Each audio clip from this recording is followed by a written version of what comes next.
Good morning, everyone. Welcome. I'm Dr. Brad Roberts, Director of the Center for Global Security Research, and it's my pleasure to welcome you to today's session with Dr. Siegfried Hecker on his new book, Hinge Points, an inside look at North Korea's nuclear program. Dr. Hecker is well known to the laboratory community, but for those who may be newcomers to the lab, let me introduce him as currently serving as Professor of Practice at the Middlebury Institute of International Studies in Monterey, and also as a Professor of Practice at Texas A&M University in the Department of Nuclear Engineering. Dr. Hecker was trained as a metallurgical engineer, as a PhD from Case Western University, joined Los Alamos, where he served for 34 years, including as the 5th director of the laboratory from 1986 to 1997. He was then at Stanford University for 17 years, both in the Department of Management, Science, and Engineering, and in the Center for International Security and Cooperation, including serving as its co-director, as CSAC's co-director, from 2007 to 2012. Dr. Hecker has worked on nuclear matters for most of his career, and he's had the perhaps unique opportunity to visit all of the countries with declared nuclear weapons programs, including North Korea.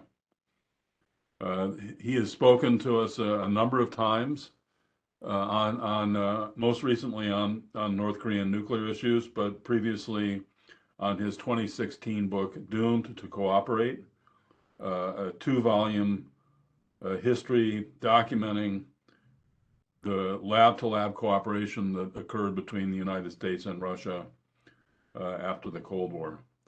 Sig, thanks so much for making the time to join us. Let me turn it over to you for about 45 minutes of remarks. Let me also note then for the group that we will turn to Q&A. If you'd like to join the discussion at that point, please raise your hand electronically, or if you prefer, send me a message in the chat function, and I'll make sure it gets into play. Thanks, Sig. Thanks so much. Over to you. Well, Brad, thank you for having me, and good morning or good evening, wherever you are, the esteemed audience of the center. It's a great pleasure for me to be back to talk to the center audience. Let me go ahead and share my screen, since I do want to give my talk by going through a number of PowerPoints. So, Brad, let me just double check. Does my PowerPoint show up okay? Coming through clearly, yes. Very good. Okay, so let me take it from here. So this is a book talk of the book that I wrote with Elliot Serban, who actually is known to the CGRS, the professionals there, because Elliot served as a summer intern. And so Elliot worked with me at Stanford, and he helped me write this book. It's called An Inside Story at the North Korea nuclear program, because, as Brad mentioned, I had the opportunity to go to North Korea. In fact, I've been there 7 times, starting in 2004, and then every year through 2010. And so what really possessed me to write this book is first of all, to share that experience, to try to bring the reader inside of North Korea, the North Korean nuclear complex, the North Korean diplomacy world as such. And then particularly to try to answer the question that I sort of pose in this view graph. So as we look back over the last 30 years, and particularly the last 20 years, essentially, our presidents have tried different things, but they've all wound up with North Korea's nuclear program becoming more dangerous. And here's sort of a short summary of that. During the Clinton administration, the idea was to have North Korea not get the bomb. And that worked, but North Korea did build a hedge. And then, as you can see, from the Bush administration through Obama, through the Trump administration, with very different approaches the results were all, that the number of nuclear weapons that North Korea could build, went up from perhaps 6 in Bush 2025 in Obama administration and around 45 in the Trump administration. And by the way, although, I don't take the book as far as the Biden administration, except in the epilogue, they keep clipping along. And so one of the things that I found that these administrations, particularly the last three shown here, had in common is that they did not believe that North Korea was ever serious about diplomacy, and that is to normalize the relations with the United States. And I beg to differ on that. And again, that's one of the things that prompted me to write the book, because what I tried to do in the book, and in fact, in my whole time that I've worked with North Korea, is from the technical side, I've had this remarkable entree into their nuclear complex and their nuclear people. And then from the diplomatic side, I've had very good entree in interactions. And the reason for that is because my colleague John Lewis, who unfortunately is no longer with us, he had been to North Korea 8 times before the Bush administration. He was invited for a 9th in 2003, and he asked me to come along, which I did in my first visit in 2004. And so John brought me along, and so I was able then to sort of pull together the technical and the political or policy aspects of what was happening in North Korea. And my conclusion, and I point this out in the book in detail, is that when we go back to the end of the Cold War, that Kim Il-sung, as they called him, the great leader, actually made the decision around 1990 timeframe to seek strategic accommodation with the United States. In other words, to try to normalize relations with the United States. And the reason for that, because the end of the Cold War, Russia had actually turned very much away from North Korea, and China also, began to sort of trade North Korea and work more closely with South Korea for economic reasons. And so Kim Il-sung felt very much deserted and began to give out feelers to see what can be done to try to reach accommodation with the United States. And what I tried to show in the book in quite some detail is essentially every one of the Kims, Kim Il-sung, Kim Jong-il, and Kim Jong-un, also at one time or another was serious about diplomacy. However, because of North Korea's situation, and especially the situation in 1990, and then it actually got worse afterwards, is North Korea saw itself as quite a weak state, and actually a weak state that compared to South Korea at the time, both economically and militarily, it was weak and overshadowed by South Korea. And you add to that sort of the overmatching military capabilities of the United States. It's no wonder that it felt that perhaps it was best to take care of the external security concern that North Korea has by approaching the United States. But because of this feeling of being a weak state, and also just because of the way the North Koreans feel, is that they never wanted to trust their future and their security to external forces. And so what they wound up doing, and this theme goes through my entire book, is what the North Koreans did, in my opinion, was follow a dual-track strategy. And the dual track being diplomacy and military, that is nuclearization. And they followed that dual track strategy the entire time during these last 3 presidents that I show here. And which one they favored, which one they put sort of on the bottom, depended on both the domestic and the external circumstances. But they developed both. And because they were always at least either hedging or building their nuclear capabilities, that brought us to many different decision points with the American administrations. And these are the ones that I call hinge points, is where at the decision time, the American administration made the wrong decision. And particularly what I try to point out is their decisions were strictly politically driven and not technically informed sort of risk management decisions. That's what I believe it took. And so that's what I'm going to try to do for the talk today, and especially for the Lawrence Livermore Laboratory audience, which is technically savvy. I want to dig a little deeper and pull together what I have in the book that shows the hinge points, what happened politically, but particularly what happened from a technical standpoint and what was at stake.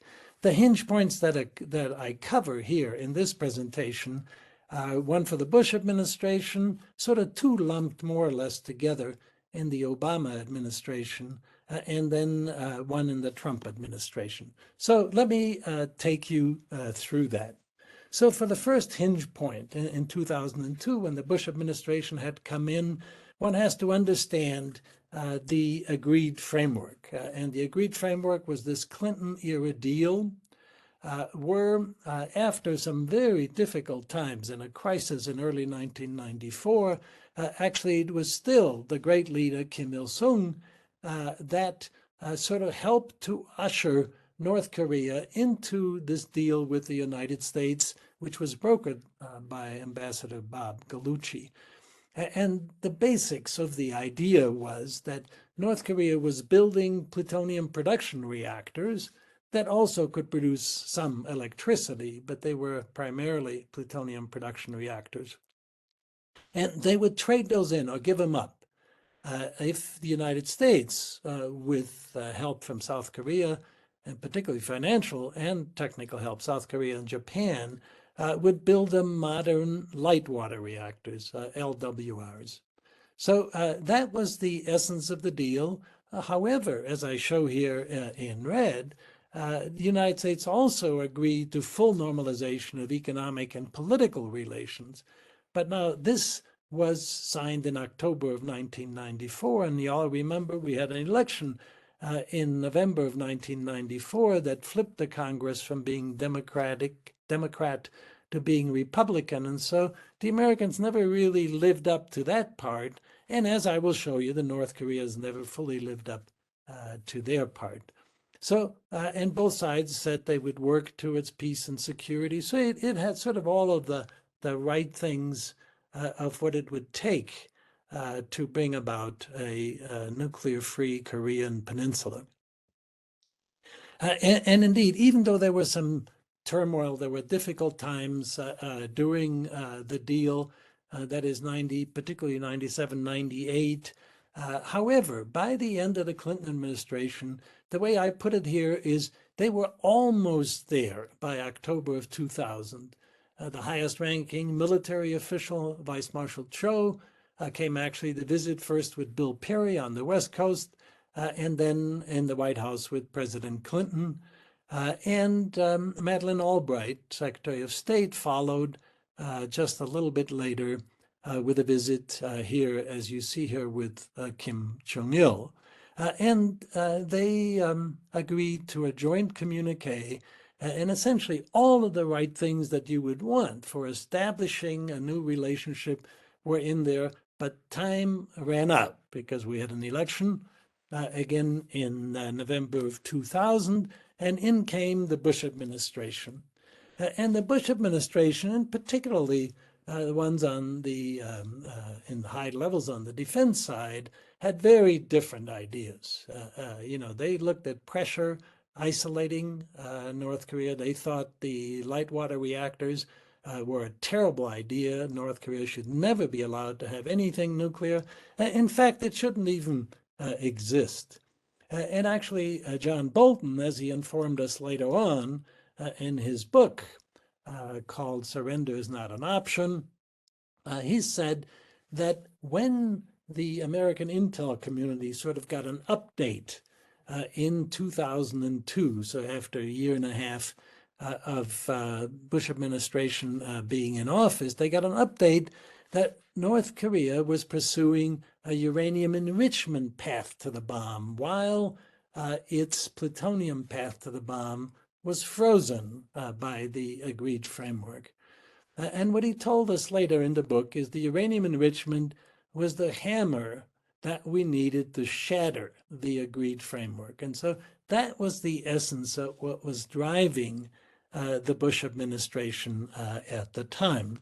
So in order to now go through sort of what was technically at stake when these decisions were made at the hinge points, let me reintroduce this. And of course, the Livermore folks all, and Lawrence Livermore all know these. I've used it before in my presentation there, and it's a nice way to think about a nuclear weapons program, that you need these three requisites: bomb grade materials, plutonium, highly enriched uranium, weaponization, that means the design, the build, and the test nuclear weapons, and then you need to deliver them. And North Korea from the beginning had its focus on missiles. And then, of course, eventually, if you have an arsenal, you need to worry about integration of that and command and control systems. So I'm going to use that framework to walk through that and to say, okay, so when the Bush administration killed the agreed framework, and this was in essence the outcome of a visit from Assistant Secretary of State James Kelly in October of 2002, what was at stake technically? And in essence, in that October 2002, Kelly confronted the North Koreans with the fact that they were cheating by developing a uranium enrichment program and that path to the bomb. And so this is in essence what the state of play was in October 2002. As part of the agreed framework, so now for 8 years, the IAEA was present in the Yongbyon nuclear complex. That was essentially the plutonium complex. And in fact, the U.S. technical teams were also there in that time frame to help the North Koreans recan the spent fuel that they had managed to secure the approval to keep in North Korea until sufficient progress was made on building the light water reactors. And so this is what the American government, as best as I can put it together, knew at the time that they confronted the North Koreans and then took the action afterwards to walk away from supplying heavy fuel oil to the North Koreans, which was part of the deal which made the North Koreans walk away in December of 2002. They knew the 5-megawatt reactor was in standby. That's what they had allowed. There was also a 50-megawatt reactor under construction at Yongbyon. North Koreans said it was a year and a half from completion in October of 2002. When I saw it later in my discussions with the North Koreans, it was further away than that, but they certainly could have completed it. And then at a site close by in Daejeon, they were building a bigger reactor yet that actually would have delivered some electricity along with lots of plutonium. And I show you the plutonium here. The 5-megawatt reactor had the capacity about 6 kilograms a year, sort of at best when operating at full power for most of the year. But then the 50 and the 200, that combination, if North Korea had finished those, would have given them, closer to 300 kilograms a year, perhaps by 2005 or later. However, the other key aspect, and the U.S. government knew that, and the Bush hardliners should have known that in the spent fuel pool, there was spent fuel that had somewhere between 25 and 30 kilograms of plutonium. So in other words, perhaps 5 or so nuclear weapons worth of plutonium that was there, waiting to be reprocessed. And indeed, the reprocessing facility was allowed to stay in standby, and it was in standby. and then the fuel fabrication to make more fuel for those reactors. Some of it had degraded terribly, some of it was actually in use. So that was the state of play in October 2002. And when the Americans walked away, the North Koreans responded by throwing the inspectors out. They responded by withdrawing from the Non-Proliferation Treaty, and in essence said they were on the way to build their bombs. This was 2003, and essentially nothing happened from the American side. And so the North Koreans were terribly distressed that here they went ahead, did all of these things, and there was almost no response. So one of the things they did was they re-invited John Lewis. In late 2003, John brought me along, and here we are in January of 2004 in the North Korean nuclear complex at Yongbyon. They took us through the reactor control hall. Over here, we're standing above the spent fuel pool because at this point, the American intel community was divided as to whether the North Koreans had actually extracted the plutonium and build the bomb. And here we are in the reprocessing facility, and their officials said, look, all our fuel rods are gone, and we reprocessed them. And I said, well, wait a minute. And as we sat, and I've told this story to a Livermore audience before, as we sat in the conference room, when I expressed my skepticism, they said, would you like to see our product? And indeed, they wound up showing me the plutonium. And in fact, I held it in my hand in a glass jar. So the bottom line was that, hey, look, they did extract the plutonium. So in blue, I show here, as I look back and look back after my visit, I said, here's what the technical situation was. They were ready to operate the 5 kilowatt reactor, and indeed they did. These two reactors, the bigger ones, we didn't know in 2004 yet, but in my subsequent visits, it became clear that they were not salvageable. So they lost the potential plutonium production from these two. The spent fuel, it was easy to reprocess, and they did. And the reprocessing facility was ready to go. The fuel fabrication facility had dilapidated more, but in essence, they were able to restore. So that, and let me just emphasize, because people do not give the agreed framework sufficient credit for how much it set back North Korea's plutonium program. They lost those two reactors. The 5 megawatt reactor, even though it became operational in '86, so it's quite old by now, but it can still operate, and it has operated off and on.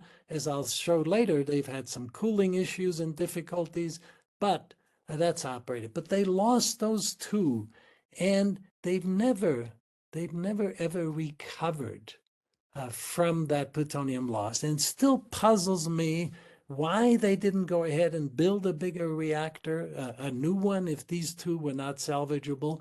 They lost it. And again, even now by 2023, their plutonium inventory, their tritium inventory, because that has to be made in reactors also, is really limited. However, while I say that, one of the puzzles, and I cover that in the book, but there are still puzzling elements we don't know until, someday, perhaps in Syria or in North Korea, some of the books will be opened. I don't expect that anytime soon. But at the same time, they were going through this and going through this sort of breaking up on the agreed framework. They began to construct, the North Koreans, a plutonium production reactor, sort of not quite exactly the same as the 5 megawatt, but close to that, in Syria. Okay, so let's now take a look at the enriched uranium aspects of the whole deal. And this is what derailed the agreed framework from the American side. So again, in red is what the American government, I believe, kind of knew at that time. They suspected and probably had indications of a connections to A.Q. Khan in Pakistan. This is 2002. They had picked up the fact that North Koreans were buying things like aluminum from from Germany, aluminum, high-strength aluminum from Russia, and so forth, and other important aspects for centrifuges. They didn't know about centrifuges themselves. There's uncertainty. And then the UF6, the uranium hexafluoride, this is one step beyond of what North Korea had ever shown to the international inspectors. They only saw, and the Americans only saw UF4, the tetrafluoride. That's what you need to make uranium metal fuel for those reactors. UF6, you only produce if you're going to go to uranium enrichment. And it wasn't clear. There was no indication that the American government had, that they had UF6 capabilities. But again, as I look back, both based on my 2004 trip and subsequent reading and understanding and talking to people, is AQ Khan connection? Yes, indeed. And that became public when AQ Khan was put under house arrest in Pakistan.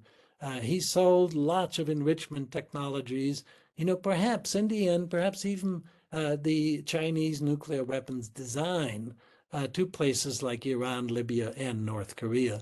And perhaps the most egregious thing that he did was he brought North Koreans to train on centrifuge operations at the AQ Khan labs. So this would have been, we're not sure, 2001, 2, or 3. But so these things were going on sort of concurrently in the 2002 timeframe. Again, they had extensive procurements. We know much more about that today. And then what we found out in our discussions in 2004, the director actually told us, yeah, we explored centrifuges in the 1980s, and he didn't admit, but President Musharraf wrote in his memoir that AQ Khan actually gave him a couple of dozen centrifuges in the late 1990s. And then the UF6, we found out when one found that North Korea had sold UF6 to Libya in 2001. We didn't discover that till 2004. So here's the bottom line on enrichment. They exploded in the 80s. They put it on hold in the early 90s. They resumed in the late 1990s, especially with help from AQ Khan. And by 2002, they had some primitive capability, but it was still a decade or so away from being able to produce a bomb. So what about the weaponization, the design, build, and test aspect of nuclear weapons? Again, the red as to what our government may have known in 2002, they were mostly question marks. It was very difficult because obviously these things don't have much of a signature. The only thing, there was some signature that North Korea did some explosive cold tests in the late 1980s, which makes you believe that they were doing things in preparation for nuclear weapon testing and design. As I look back, they must have done all of these things, because there's no way they could have turned so quickly around in 2003-4 timeframe and then test a nuclear weapon by 2006 if they didn't have these already in operation. And so the North Koreans were doing all of those things while they were in the agreed framework, freezing the plutonium operations. So this is part of my story of a dual track approach by the North Koreans. They did freeze the plutonium. They've paid a big price for that, but they certainly hedged on all of these things in case things didn't work out from the American side. And of course, it didn't, because the Bush administration was inclined to shatter the agreed framework. On the missile end, they had the short range, the medium range missiles. They not only built those, but they exported a huge number of those in the 1990s. They tried one long-range satellite launch that made a big fuss in 1998.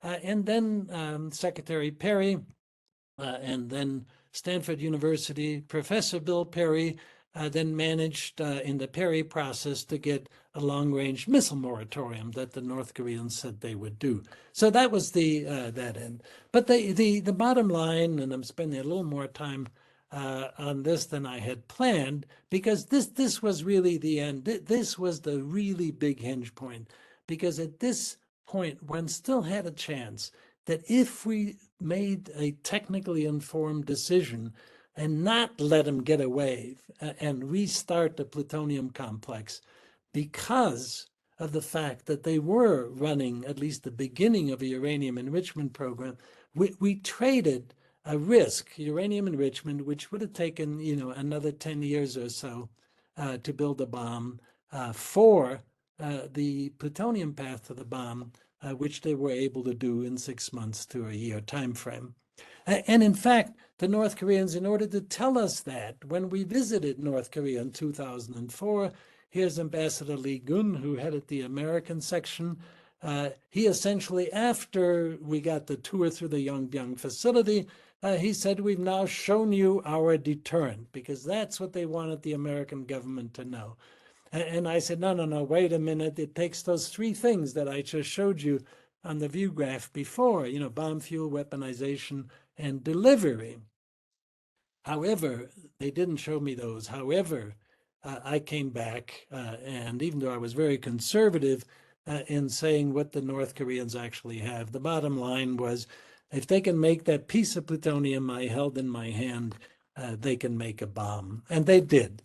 And so that's what happened when the Bush administration walked away at that hinge point. It turns out during the second Bush administration, they actually tried diplomacy with the North Koreans.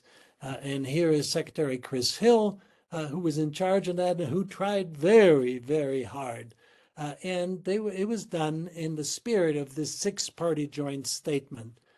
In other words, the four neighbors, North Korea and the United States. And lo and behold, even though North Korea by this time now had walked away, had built a bomb, this was now going to walk them back, and the Chinese brokered this particular joint statement.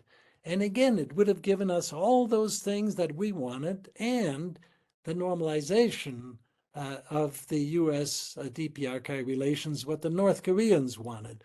I shouldn't say all that we wanted. It would have again stopped the plutonium path to the bomb, and then perhaps go along the path of getting rid of whatever else they had. But that wasn't clear, but that was certainly the intent.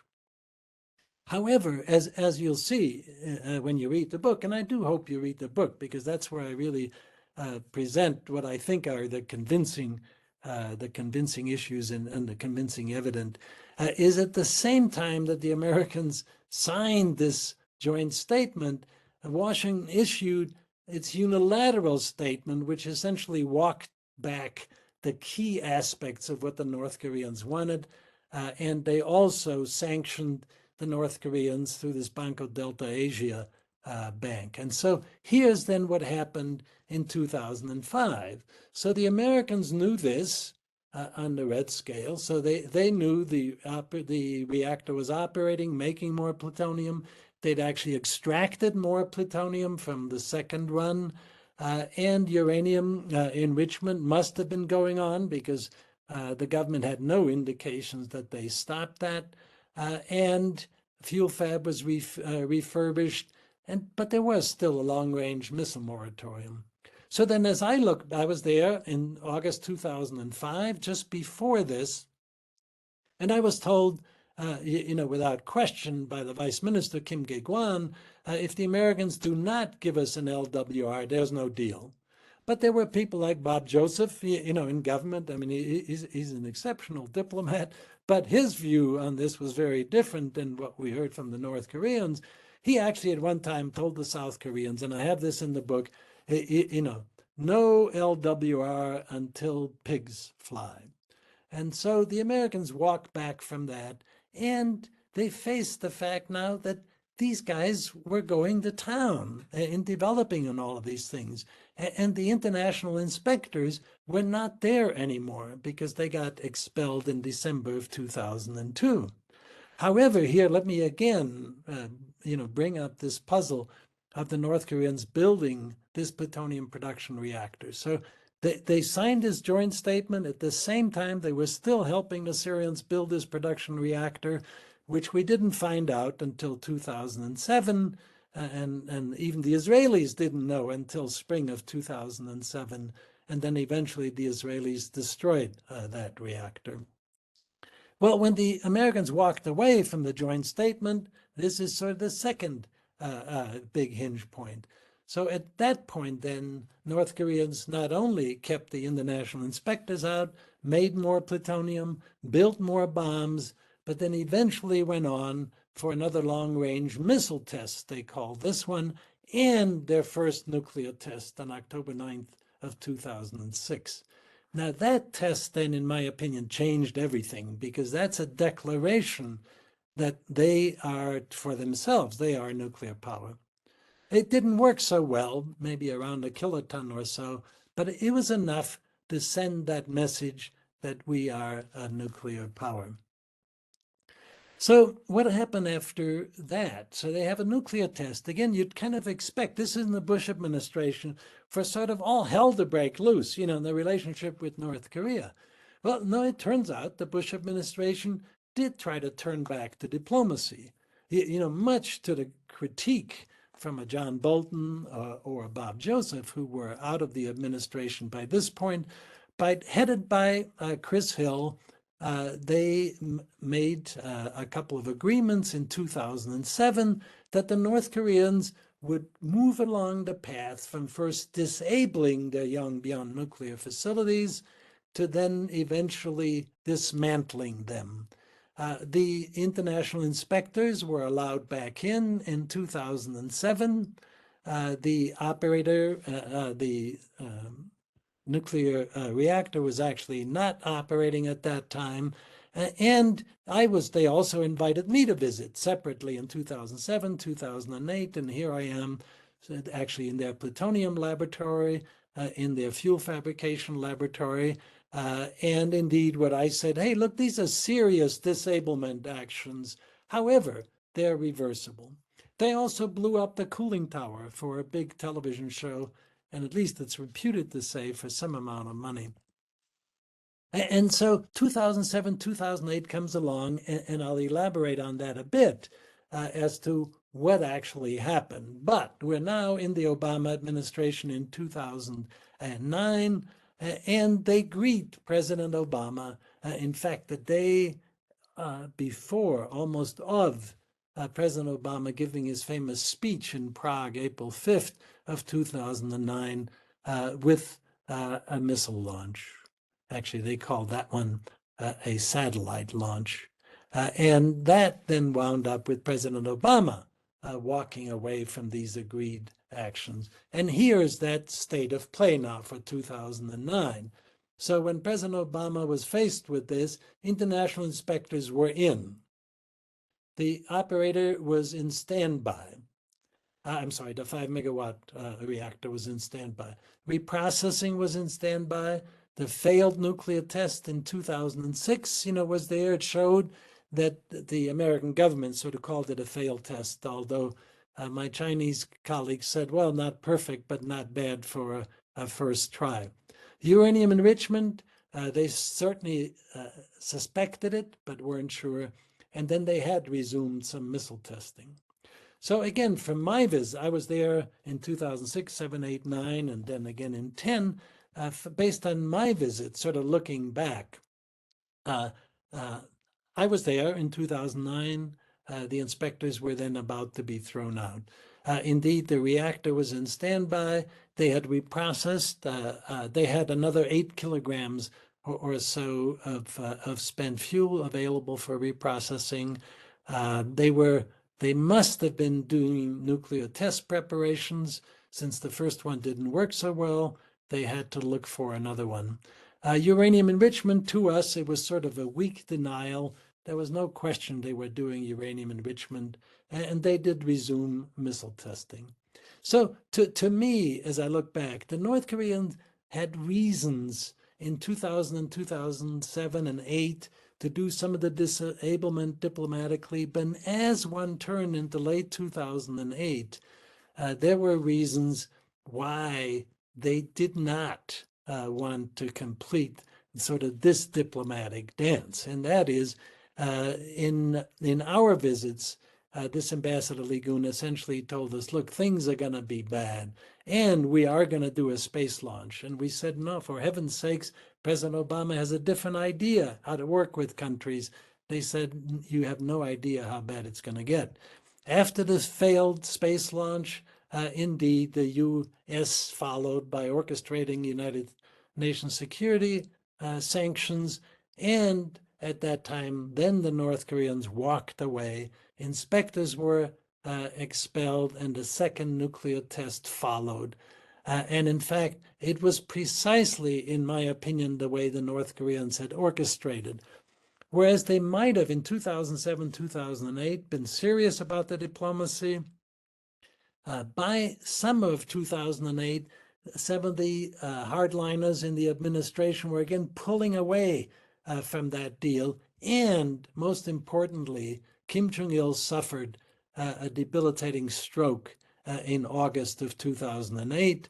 And I think it was time from their standpoint to do succession planning to his son, Kim Jong-un. And so they had to do a second nuclear tests. They set it up by try to do a space launch, came back with a second test. That one was successful. Okay, on to 2010 now, after this 2009 hinge point. In 2010, North Koreans invited John Lewis and myself back again for our seventh visit. And this one was a blockbuster. First of all, they showed us that they're building a light water reactor. They're going to do their own since the Americans never came through. And then they took us to a centrifuge facility here. And the Vice Minister, Lee Young-ho, told us, look, we said we're going to do this in 2009.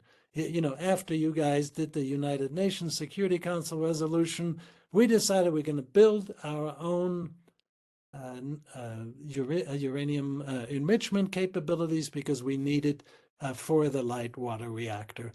And so that's what they told us. And indeed, this is more or less what we saw on this trip. They didn't allow any photographs, but it was a modern centrifuge facility with 2,000 centrifuges.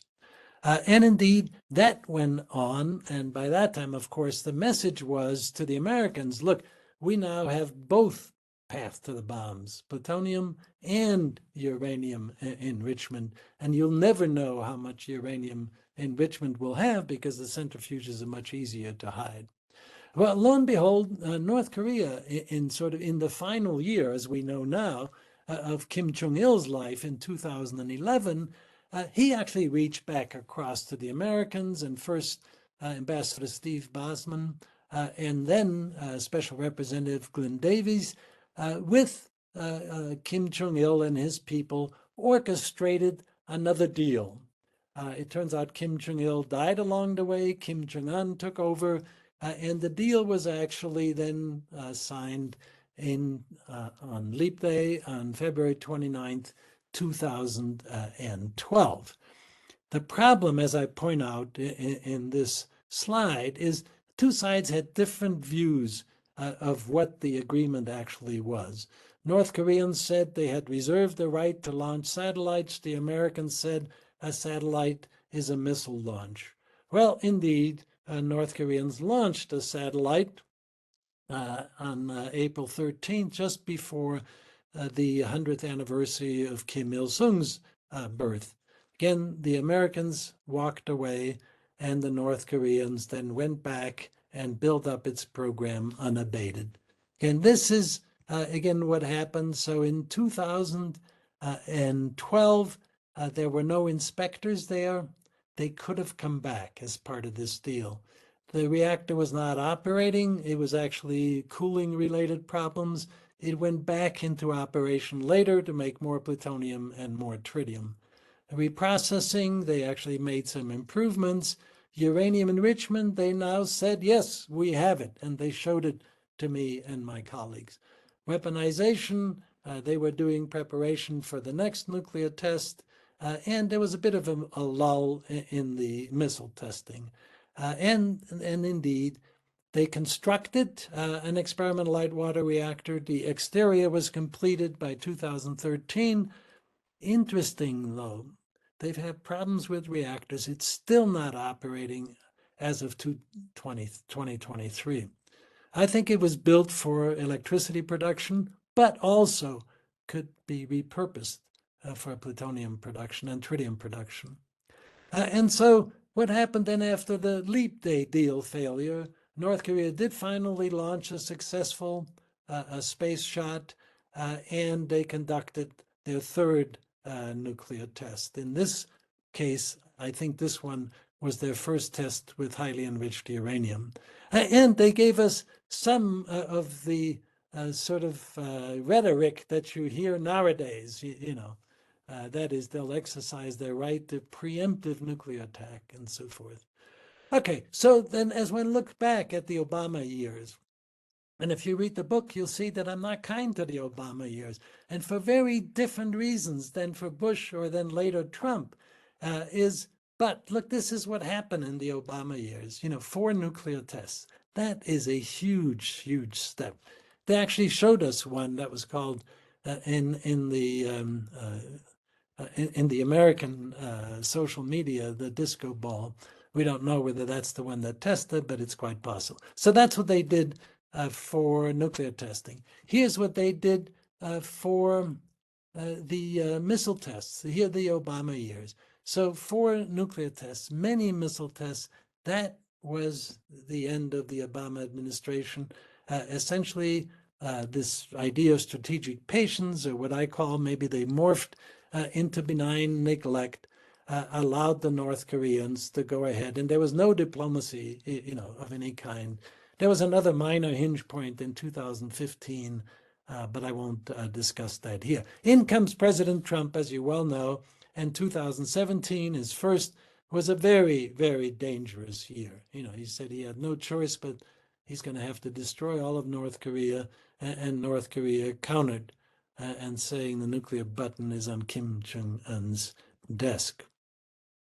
And then, just a little bit later in September, they tested what they call the hydrogen bomb. Presumably this one, although we have no idea whether that was the thing that was actually tested. It certainly would be small, and they also showed the missiles in the background that it would fit into one of their missiles. So this was their 6th test. And this person explaining things to Kim Jong-un is none other than the director of the Yongbyon nuclear facility when I was there with him for the first several visits. He was now said to be the director of the Nuclear Weapons Institute. And in fact, after the big test in 2017, which was likely a hydrogen bomb, here he is as a national hero, holding hands with Kim Jong-un. And so those are now the 6 tests that North Korea has conducted. This one on President Trump's watch, and this one looks like it was most likely this hydrogen bomb. To top it off that year, they also launched this Hwasong 15 in November of 2017. It was a lofted trajectory, but it would have had the capacity to reach most of the United States. And so they made, again, big progress during the Trump years. However, Trump, and I explained that in great detail in the book, actually turned around with sort of being receptive to Kim Jong-un's outreach, and he goes to the Singapore summit.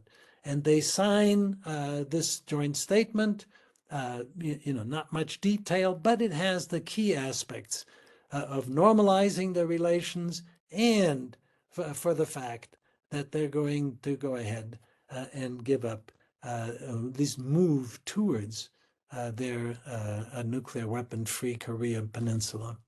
So then we go from Hanoi in June of 2018, from Singapore to Hanoi in February of 2019. And here is sort of the last of the big hinge points.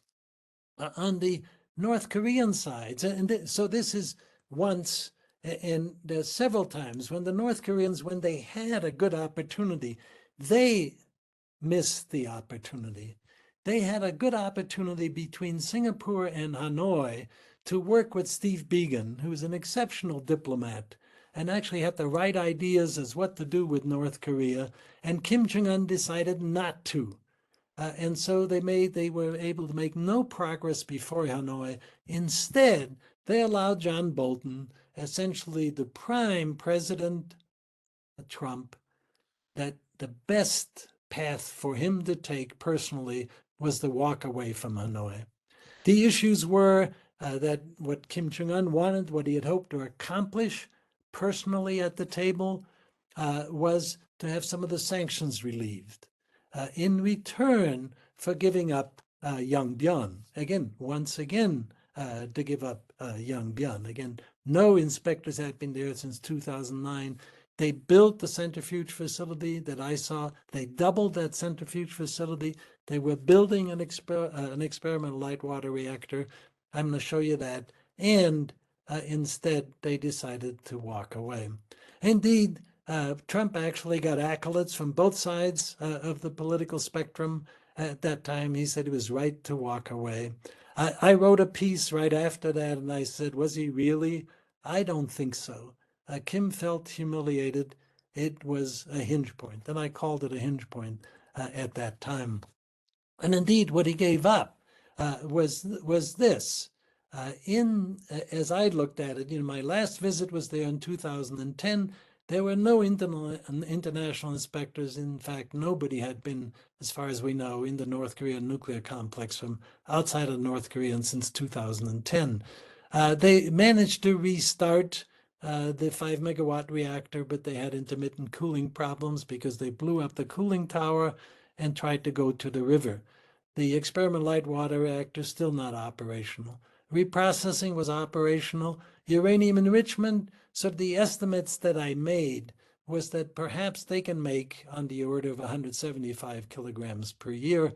I thought all the way around, by the time you look at various issues of scraps and other, that might be able to increase their HEU arsenal by about 6 bombs a year.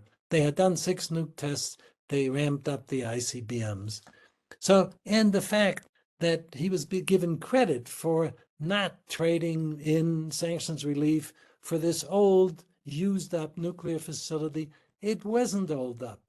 It wasn't used up. It was, of course, it was old. But I point out to my colleagues that all of their nuclear facilities were newer than all the nuclear facilities we had at Los Alamos by that time. And so, in fact, they have shown us since the developments they've done, this was not an old inactive facility. Okay, so I'm getting close to the end. So here's now the missile testing, just to show you again what's happened. This is then during the Trump days.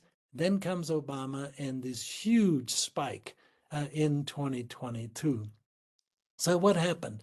Kim Jong-un in 2023 at the party plenum said this, look, they're gonna increase weapons production exponentially. They've now shown this Hwasong 17, which has even greater range than the old Hwasong 15. And they've actually said they've built a new ICBM with rapid counterattack capability. They're going to launch their first military reconnaissance satellite, and it's going to be more than a deterrent mission for the North Koreans. And indeed, so sort of bottom line, as I look back at least, what does North Korea have? I show you plutonium, highly enriched uranium. These are all estimates. And particularly what I think was such a poor technical choice not to get back during the 2009 hinge point, 2012, 2019, actually find out what they have in Yongbyon. What sort of centrifuges do they have? Because we could be off by a factor of 4 if they use aluminum centrifuges, rotors, instead of maraging steel or fiber composites. So we just don't know. We had a chance to get back in. We passed it up. And so, they may have 20 to 60 bombs. We don't really know. I think they can reach all of South Korea and Japan. In my opinion, they cannot put one that's military useful on an ICBM as yet, but they've worked in that direction. Bottom line is, it's only 1 of 3 countries that can threaten the US with nuclear weapons.